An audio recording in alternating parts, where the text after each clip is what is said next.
Happy Saturday. If you are checking your calendar, it is January 17th, 2026. And if you happen to be in Terekeka, South Sudan Yeah. right now, I am just incredibly jealous. You must be talking about the Mundrai Cultural Festival. Exactly. It kicked off yesterday. It runs through tomorrow. And from what we're seeing in our source material today, this thing it's massive. It really is. But here's the thing. I first looked at this and thought, okay, cool. A cultural festival. Great music, amazing visuals, probably some good food. Mm-hmm. But then I started reading this proclamation that was released for the occasion. It's titled, A Vision for National Unity. And, well, suddenly the stakes felt a lot higher. And that is the key shift. If you just glance at the schedule, it's a festival. But if you look at this document, which is what we're really diving into today, it frames the event as a piece of political and social engineering. Wow.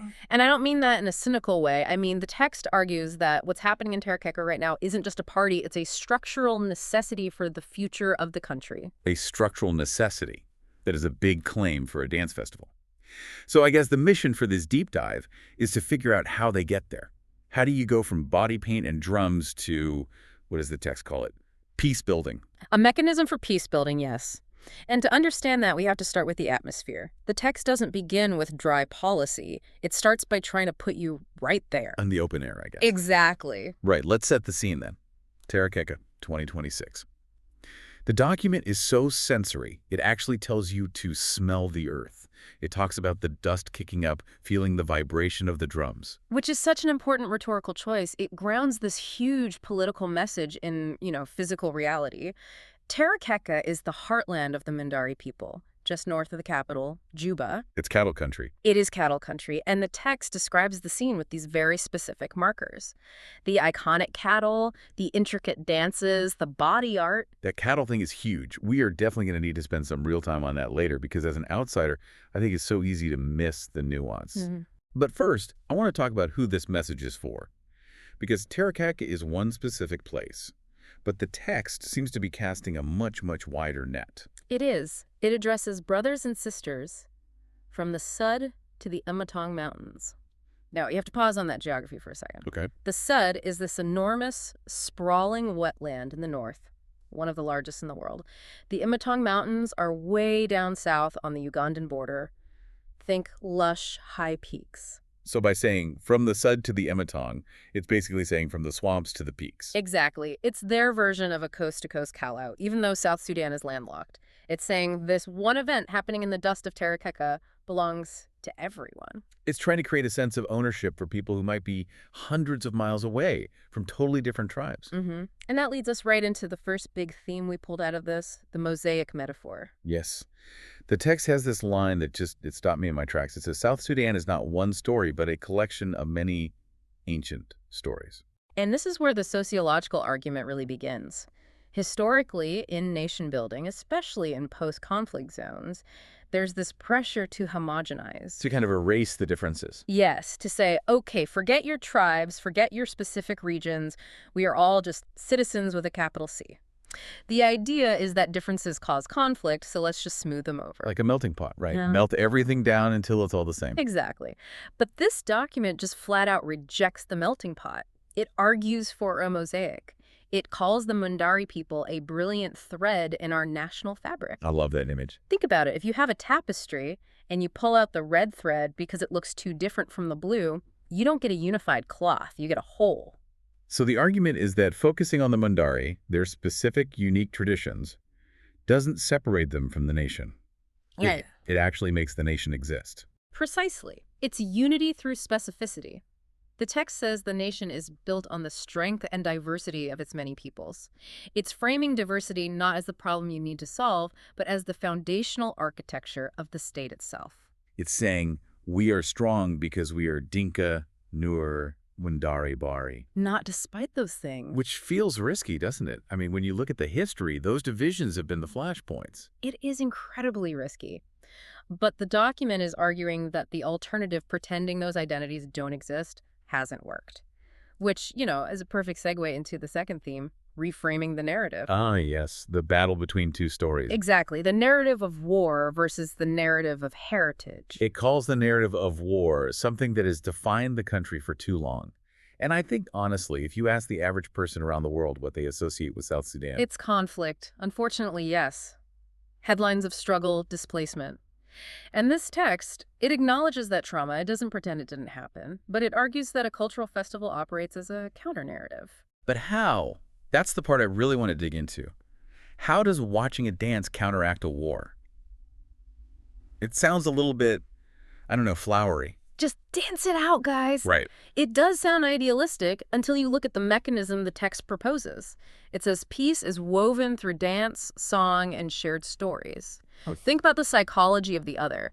In a conflict, the enemy is faceless, a threat, a statistic. Right. Now put yourself at this festival. You're in the crowd. You're watching a Mundrai elder perform a dance passed down for 10 generations. You see the pride in their face. You're smelling the earth they live on. In that moment. Yeah.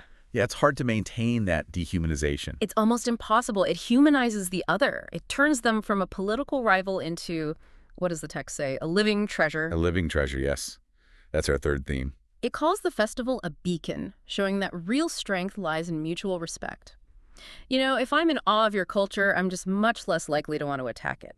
It replaces competition with appreciation. And that phrase, living treasures, is so important. I think there's a tendency, especially in the modern world, to look at traditional lifestyles like cattle herding as quaint. Yeah. Quaint. Like, oh, that's what people did before they got smartphones. The relics of the past. That's the exact phrase the text uses to describe how some people see it. Like museum pieces. Right. Something to be preserved in glass. But not relevant. But this document gets really defensive. It said, no, these are not relics. It calls them living treasures, and it claims they teach us 3 very modern, very urgent lessons: environmental stewardship, community values, and human dignity. Let's unpack the environmental one. How does a cattle camp teach environmental stewardship? That seems like a stretch. Well, think about how the Mundari live. They're pastoralists. They move with the seasons. They don't force the land to produce things it can't. They adapt their entire society to the water levels of the Nile, to the grazing needs of the herd. In a world facing a climate crisis, facing desertification, that isn't a primitive way of living. That is a masterclass in sustainability. That's a great point. You know, we're over here trying to invent apps to track our carbon footprint, and they've been balancing their ecosystem for centuries. Exactly. The text argues this isn't nostalgia, it's practical adaptation. And by framing it that way, they are trying to change the lens through which the world sees the country. The lens of the world. That was another key phrase. Yes. They want to replace the lens of struggle with an awe-inspiring lens of living heritage. And they're really explicit about the benefits. This isn't just about feeling good. The text mentions building understanding and boosting tourism. Tourism. That seems like a wild ambition given the history, but if you look at the pictures of the Mundari, the ash on their skin, the horned cattle at sunset, it is visually stunning. It looks like another planet. It is globally unique. And the text is basically saying, we can export this image. If we treat this culture as a treasure, the world will come to see it. It turns identity into an economic and diplomatic asset. Okay, so we've got the philosophy down. Diversity is strength. Culture beats war. Tradition is actually high-tech sustainability. But the document doesn't just leave it there in the clouds. It gives the people of South Sudan some homework. It does. It moves to direct action. We found 3 specific directives in the text. Right. So theme 4, the call to action. And directive number 1 is to attend. But look at the phrasing they use. Be a guest in your own country's magnificent cultural landscape. A guest in your own country. That implies you don't know your own home as well as you think you do. It implies humility, right? Usually you're a guest in someone else's country. To be a guest in your own means admitting there are rooms in your house you've never entered. It's challenging the listener to get out of their comfort zone, cross a state line, and physically show up, which, I mean, given the history of restricted movement or fear of travel, Right. That's a big ask. It's a huge ask. It's asking for a leap of faith. It's asking citizens to reclaim their own map. And that brings us to directive number 2, to respect. And this is where we have to talk about the cows. Yes, the cows. The text gets so specific here. It says, understand that their love for cattle is not just economics, but a deep cultural and spiritual bond. This is critical. We really need to explain this because for so many of us, especially in the West, a cow is a commodity. It's a burger or a carton of milk. An asset. Right. If I have 100 cows, I'm a successful farmer. It's a business. For the Mundari, that comparison completely fails. A cow isn't just an asset, it's trainer. Uh, Okay, imagine a combination of your savings account, your most precious family heirloom, and a religious artifact, hmm. all wrapped into a living creature that you name and sing to. Wait, you sing to them? They sing to them. They massage them with ash to protect them from insects. They sleep alongside them. The connection is deeply intimate. The cow is the medium through which social status, marriage, history, it's all negotiated. So when the text says respect, it's warning visitors. Do not look at this and just see agriculture. Look at this and see soul. It's a warning because if you walk in there and just start talking about the price of beef, you've missed the entire point. You're insulting your host. Massively. The text asks visitors to ask questions with an open heart. It's calling for active curiosity. It wants you to strip away your own lens, the capitalist lens, the urban lens, and just try to see the world through Mundari eyes. And if you can do that, you're ready for the third directive. This is the one that I think is the most visionary. Directive number 3, to emulate. Let this inspire every community to safeguard and celebrate their own traditions. This is where the scope just explodes. It paints this picture of a pilgrimage. Yes. The text envisions a future where families travel to each other's festivals annually. I love this idea. So January is Terakika for the Mundari festival. Maybe in March, everyone goes to Wedu for a different one. In May, you're in Malakal. The whole nation just spends the year rotating around, visiting neighbors. It creates a circuit of culture. Instead of a circuit of conflict or refugees moving because they have to, you have citizens moving because they want to. The text says doing this makes us students of our own nation's wisdom. A nation of students. That's such a powerful flip from the usual rhetoric of patriots or warriors, isn't it? A student listens. A student admits they have more to learn. It's hard to start a civil war if you see yourself as a student of your neighbor. It is. It totally reframes citizenship. It's not just about paying taxes or voting. It's about participating in this cultural exchange. Culture isn't a side project. In this vision for national unity, culture is the main project. It is the engine of the state. And the source material wraps all this up with a beautiful image. It calls the festival a mirror. A mirror reflecting the South Sudan we are building. Not the one in the history books or even the messy one that exists today, but the one they are actively building. A nation proud of all its parts, at peace with itself, and confidently sharing its ancient soul with a modern world. It's aspirational. It's setting a very high bar. And it ends with a specific blessing in the local language, which I want to make sure we include. Akuj Benyuan. God bless us all. A fitting end to the document. But before we go, I want to leave you with a thought based on that emulate directive. This whole idea of pilgrimage, the culture circuit. It raises a fascinating question about, well, about the future of diplomacy. Right. Because usually we think of diplomacy as guys in suits sitting at long tables negotiating ceasefires. Hard power. But the text is suggesting something else entirely. Soft power. So what if that pilgrimage actually happened? If the main reason people traveled across state lines in South Sudan was to go to a party hosted by a different tribe, what happens to the politics? Think about it. If your primary interaction with the neighboring community is being a welcome guest at their biggest festival, eating their food, dancing to their drums, how does that reshape the political landscape? Can you manipulate a population into fearing their neighbors when they just spent a week celebrating with them? Can you dance your way to a stable democracy? It sounds improbable. It does. But given that the men in suits approach hasn't exactly solved all the issues, maybe the dancers are the only ones left who can. It's a vision that bets everything on the power of human connection. It's a bold bet. So if you are in Terakika right now, kicking up that dust, just know that you're doing important work. Indeed. Smell the earth for us. Thanks for diving in. We'll catch you on the next one. Naga bakonda berigi Junuba Sudan. Tama moron ngutulu ling ti Junuba Sudan iswelo terkeka. Ina adiangan parik.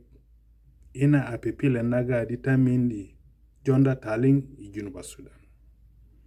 Tamindi jonda adi ti yig bede ango geleng. Iba merok ko berik. Yiling ango jitu juru lo geleng. Iba peko bain.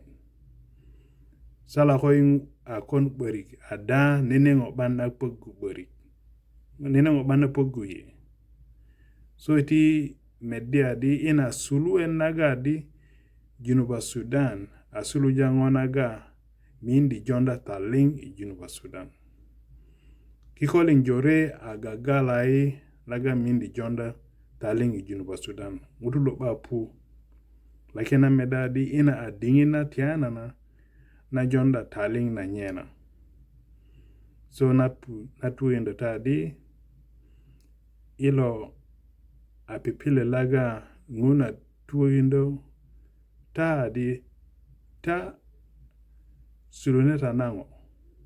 Akune kotu mito kune da ametadi metado adi alungi dok adi pondita irukata na community nikang ikolo dok bonko homomoret nikang tina apipila di pipila do ai medi beri adi angutu geleng sona medadi tinate lasu ko ina mamore nagata akon ilokinga katani inde medi dok kine wula naga kene kata akene dok asuruji dok lulungo do nangutulu angutulu do itini ilu kata na sewuko ako medi adi diri yi angutu geleng lanu ko iba to din beri adi yeling angutu di jurlo geleng Junuba Sudan bae momoro enda na beri a geleng inde bonko kele jana beri so tinate parik